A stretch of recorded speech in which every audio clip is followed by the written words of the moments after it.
याद रखिए इतिहास में जब जब बीएसपी कमज़ोर हुई है और ये केसेस बढ़े हमेशा, चाहे कोई भी हो, और आप देखिए जहाँ जहाँ कमज़ोर हुई वहाँ पे स्थिति ज़्यादा बिगड़ी है। तो इसीलिए चाहे उत्तर प्रदेश हो, ऐसा नहीं सिर्फ राजस्थान में हो रहा, उत्तर प्रदेश में कितनी घटनाएं हो गई, मध्य प्रदेश में कितनी घटनाएं हुई हैं, गुजरात में हुई हैं, तो घटनाएं अब लगातार तेज़ी से बढ़ी हैं। तो ये चीज़ें होंगी जब तक वहाँ पे आपका अपना प्रतिनिधित्व नहीं होगा। मतलब आप कहना चाहते हैं कि बीएसपी मजबूत होगी तो अत्याचार कम होगा? सर मैं ओपन चैलेंज के साथ कह रहा हूँ, आप देखिए ना एनसीआरबी का डाटा देख लीजिए, national crime report of bureau तो गलत झूठ नहीं बोल सकता ना। आप देखिए जहाँ जब बीएसपी जहाँ जिस प्रदेश में मजबूत हुई, जहाँ पे खड़ी हुई, वहाँ पे क्राइम रेशो हमेशा कम रहा है, और लेकिन जब जब वो कमज़ोर हुई है वहाँ क्राइम रेट बढ़ा है। इसमें अगर मैं बलविंदर सिंह झूठ बोल सकता है, लेकिन national crime report of bureau तो झूठ नहीं बोलेगा। लेकिन सर क्या मूंछ भी नहीं रख सकता दलित? अब इतना भी अधिकार नहीं है कि उसको देश में? देखिए बात ये नहीं मूंछ रखने की, बात मसला मूंछ का नहीं है, बात है सम्मान स्वाभिमान का।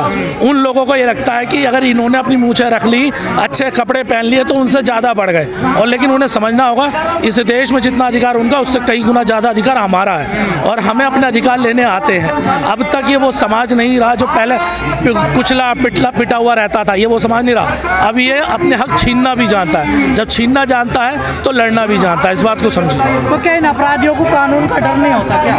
कानून का एक सबसे बड़ी बात देखिए, कानून का डर होगा कैसे, आप समझिए।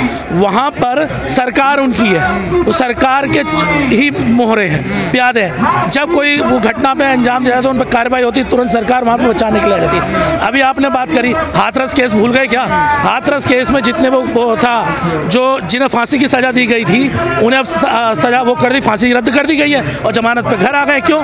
सरकार में बसपा वहाँ पे कमज़ोर हो गई, बसपा वहाँ पे नहीं रही, तो क्या हुआ, वहाँ पे जो हमारी विधायिका थी, जज थे, वो भी सरकार के दबाव में थे, ठाकुर समाज के थे, ठाकुर मुख्यमंत्री है, बाहर आ गए। अगर इसीलिए सबको समझना होगा, अगर आपको अपने हक अधिकार चाहिए तो आपको अपने दल को आगे लाना होगा। आप कहने बार बार बसपा कमजोर होगी, बसपा कमजोर होने का कारण क्या रहा? देखिए बसपा दो कारणों से कमजोर हुई है, हमें समझना पड़ेगा। कभी भी याद रखिएगा, अगर अपने ऊपर विश्वास नहीं करेंगे और दूसरों के साथ जाकर अपनी फोटो खिंचवाने लग जाएंगे, अपने मियाँ मिट्टू बनना शुरू हो जाएंगे, तो कहीं ना कहीं नुकसान होगा। अभी आप देखिए भारतीय जनता पार्टी सरकार बनी उत्तर प्रदेश में, कांग्रेस की राजस्थान में बनी, वहाँ पे क्या हुआ कि वहाँ के जितने लोकल संगठन थे वो अपने लोकल पार्टियाँ जो है, यानी कि भारतीय जनता पार्टी हो या कांग्रेस, उसे मजबूत करने में लगी रही। लेकिन यहाँ क्या हुआ, अपना ही समाज अपने ही दल को कमजोर करने में, 4 लोगों का संगठन नहीं होता, तुरंत एक नई पार्टी बना के खड़े हो जाते हैं, और उनका टारगेट क्या होता, सीधा बसपा को कमजोर कर दें। बसपा, उनकी लड़ाई भाजपा से नहीं, आप देख लीजिए, आप उनके सारे वो देख लीजिए, मायावती पूरे उत्तर प्रदेश चुनाव देखिए, आप राजस्थान चुनाव देखिए, मध्य प्रदेश चुनाव देखिए, उनका टारगेट भी कभी भी हमारे समाज के अपने ही दलों का टारगेट भाजपा या कांग्रेस नहीं हुई, उनका टारगेट सिर्फ अपने ही समाज की एक बेटी हुई है जो बहन कुमारी मायावती है, जिसका सम्मान स्वाभिमान की उन्हें कोई चिंता नहीं, इज्जत नहीं है, जिसने अपने शासन काल में उत्तर प्रदेश को बोधमय बनाया था, उसे उससे मतलब नहीं है। सबसे ज्यादा रोजगार इस समाज को देने वाली यही पार्टी थी उत्तर प्रदेश में 2007 से 12 के बीच में, सबसे ज्यादा एजुकेशन फ्री करने वाली यही पार्टी थी। लेकिन नहीं, अब क्योंकि हमारे समाज को कुछ लोगों को तलवे चाटने की आदत हो गई है, इस वजह से वो दूसरों के तलवे चाट लेंगे, लेकिन अपने घर में अपने समाज की, अपनी बहन बेटी की इज्जत नहीं कर सकते वो लोग। बाजी ये तो एक कारण माना जा सकता है, लेकिन लोग तमाम कह रहे हैं कि रणनीति में भी कहीं कमी रहेगी देश में। भाई एक बात बताइए, रणनीति कभी विफल नहीं होती। अगर यहीं पर अगर जीत होती तो जितने तमाम लोग आज उंगली उठा रहे हैं वही लोग बढ़ चढ़ के श्रेय लेते, लेकिन आज कमजोर हो गए तो छोड़ के भागने लगे। मेरा सवाल आपसे है मेरे भाई, आपका घर अगर पुराना हो जाता है तो क्या आप अपना घर छोड़ के भाग जाओगे? या अगर आपके माँ बाप थोड़े बूढ़े हो गए, बुजुर्ग हो गए हैं, तो क्या आप अपने माँ बाप को छोड़ के भाग जाओगे? नालायक मैं कह रहा हूँ, नालायक और निकम्मे नकारा औलाद ही होगी जो अपने माँ बाप को छोड़ के भागती है। वही काम आज हमारे समाज के बहुत सारे लोगों ने करा। और बीएसपी के नेता तो जमीन पर नहीं उतरते ना सर। आप बताइए कौन सा नहीं उतरा, मुझे बताइए कौन सड़क की, आप मुझे एक सियासत बता दीजिए। मान्यवर काशीराम साहब ने बंद करा था सियासत, सड़क की लड़ाई क्यों? क्यों? तो तमाम सड़कों पे आंदोलन किया। मैं आपको बता दूं, और आपको हिस्टोरी का बता दूं, जब काशीराम साहब उत्तर प्रदेश में सड़क पर अपना वो कर रहे थे, याद होगा रैली कर रहे थे, उस समय दलित समाज के युवाओं को लगातार जेलों में डाला गया था, जिसके बाद काशीराम साहब की 6 महीने से ज़्यादा उन बच्चों की जमानतें कराने में लग गए थे। तब काशीराम साहब ने एक बात कही थी कि हमें कैडर की ज़रूरत है, सड़कों की नहीं, क्योंकि हमारा जो मूवमेंट एक तेज़ी से आगे बढ़ रहा था उसे हमने 6 महीने कमज़ोर किया। कारण क्या था? क्योंकि हम जब सड़कों पर निकले उनके पास सत्ता साधन सब कुछ है। मतलब ये समाज से तो सर मैं उसी को, समाज से दूरी होगी ना, मैं उसी को कंप्लीट कर रहा हूँ सर, उसी को कंप्लीट कर रहा हूँ। जब सत्ता आपके ऊपर, हमारा समाज इतना मजबूत नहीं कि एक बार जेल में जाने के बाद दोबारा निकल आए, तो जब ऐसी स्थिति होगी तो हम अपने समाज के बच्चों का भला नहीं करेंगे, उल्टा नुकसान। और जो मिशन तेजी से आगे बढ़ रहा है वो कमजोर होगा। रही बात नेताओं से मिलने की, हर व्यक्ति ये चाहता बहन जी से मिल लीजिए, हर व्यक्ति कहता बहन जी से मिल लूँ। एक बात बताइए, मुझे इतने बड़े ऑर्गेनाइजेशन स्ट्रक्चर में तमाम पॉलिटिकल पार्टी दिखा दीजिए, कोई जमीन का कार्यकर्ता डायरेक्ट अपने राष्ट्रीय अध्यक्ष से मिल सका हो? मुझे एक उदाहरण बताइए अगर हो तो। ऐसा होता है जब लाखों करोड़ बड़ी घटना समाज में होती है तो वहाँ जाना चाहिए बीएसपी नेताओं को, या बहन जी को खुद जाना चाहिए? क्यों नहीं जा रहे? क्यों नहीं? बहन जी शब्बीरपुर गई थी, 6 बच्चों की हत्या हुई, चाहते हो और हत्या हो? समाज के बच्चों की हत्या ही चाहते हैं क्या?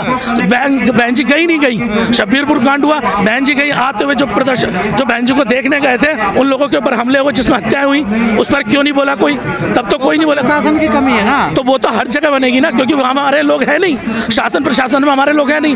क्या चाहते हो हमारे समाज के बच्चों की हत्याएं हों? लेकिन अगर उसकी बात करें कि भाई आप कह रहे पदाधिकारी, क्या मुझे ऐसी घटना बताइए जहाँ हमारा प्रदेश अध्यक्ष ना गया हो?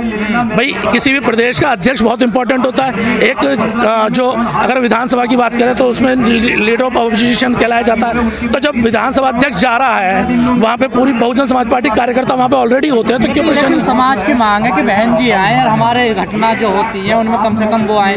अब जैसे जो उसमें राजस्थान में पाली में जो घटना हुई है, लोगों की मांग थी वहाँ आकाश आनंद जाए या बहन जी जाए तो हमारा मनोबल बढ़ेगा। एक चाहे हाथरस वाली घटना हो, तमाम जो ऐसी घटनाएं हैं वो चाहते हैं कि बहन जी या बहन जी का भतीजा आकाश आनंद आए। क्या उत्तर प्रदेश के जो अध्यक्ष है उनकी पद कम होता है? नंबर 1। राजस्थान के उत्तर अध्यक्ष जो है, प्रदेश अध्यक्ष, उनकी स्थिति कम है, वो वहाँ पर रहे। पूरी बहुजन समाज पार्टी, आप आज ही चलिए, चाहते हैं ना? अरे सर देखिए, वो नहीं चाहते मालूम है कौन है? वो 2 कौड़ी के नेता चाहते हैं जो 4 दिन का दल बना के, अपनी एक राजनीतिक दल बना के खड़े हो जाते हैं। वो चाहते हैं जो सियासत करना चाहते हैं, वो कभी बीजेपी से सवाल नहीं करेंगे, वो कांग्रेस सवाल नहीं करेंगे, वो सिर्फ बहन जी सवाल करके अपनी सियासत को खड़ा करते हैं। उसके अलावा हर जगह जा रहे हैं। चंद्रशेखर तो तब गए जब 23 तारीख का ऐलान ऑलरेडी हो चुका था। तब वहाँ पे राजस्थान में जब बहुजन समाज पार्टी के बैनर तले क्लियर कर दिया गया था कि 23 तारीख को तमाम जिला कलेक्टर ऑफिस के बाहर बहुजन समाज पार्टी के जो कार्यकर्ता हैं वो अपना ज्ञापन देकर आएंगे और उसमें सख्त कार्रवाई की चलेगा। तो एक रात को पहले चलेगा ना, उससे पहले कहाँ थे?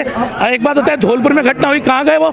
उसके बाद आपको भरतपुर में घटना, क्यों नहीं गए? सिर्फ जहाँ पर थोड़ा सा मसला बड़ा हो जाएगा वहाँ चेहरा दिखाने जाओगे, और जहाँ घटना हो रही है धौलपुर वाली घटना क्या छोटी है? चेहरा दिखाने भी नहीं जा रहे पाजी, यही तो दिक्कत। भाई साहब हमारे लोग चाहते हैं आप भी चेहरा। अरे प्रभु सुन लीजिए, अगर हमारी टीम पहले दिन से वहाँ पे ना बैठी हो तो आप हमें कहिए, कहो मैं पूरी लिस्ट दे देता हूँ। शैलेश का वहाँ पे पहले दिन से नहीं बैठे हुए बहुजन समाज पार्टी से? शैलेश माल पहले दिन से है या नहीं, ये बताइए। आपने देखा होगा तो बताइए कौन सी कमी रही? बात चेहरे की है, मैंने क्या कहा, बहन जी या उनका भतीजा जाए, जब भी तो जनता ने अपनाई यार कि वो हमारे बीच। बसपा जो है, एक बात बताइए, बीएसपी जो है वो एक व्यक्ति की पार्टी बनी थी या समाज की पार्टी है? तो लोग क्या एक व्यक्ति की पार्टी? वो तो हमारे जो मूर्ख लोग हैं वो बता रहे हैं ना, मैं कह रहा हूँ, साफ कह रहा हूँ। इनका डाटा निकाल लीजिए, कोई सपा में घुसा पड़ा है, कोई उसमें भाजपा का घुसा हुआ है, कोई कांग्रेस में घुसा हुआ है। जब तुम दूसरों की में घुसोगे तो क्या होगा? को मजबूत करने के लिए और दलित समाज पर घटनाएं ना हो, क्या कर रहे हैं आप लोग? देखिए हमारा कैडर चालू हो चुका है, बहुत बदलाव हुए हैं दिल्ली के अंदर। हम लोग खुद, हम युवा जितने साथी थे हमारे साथ जुड़े हैं, हम लोग जो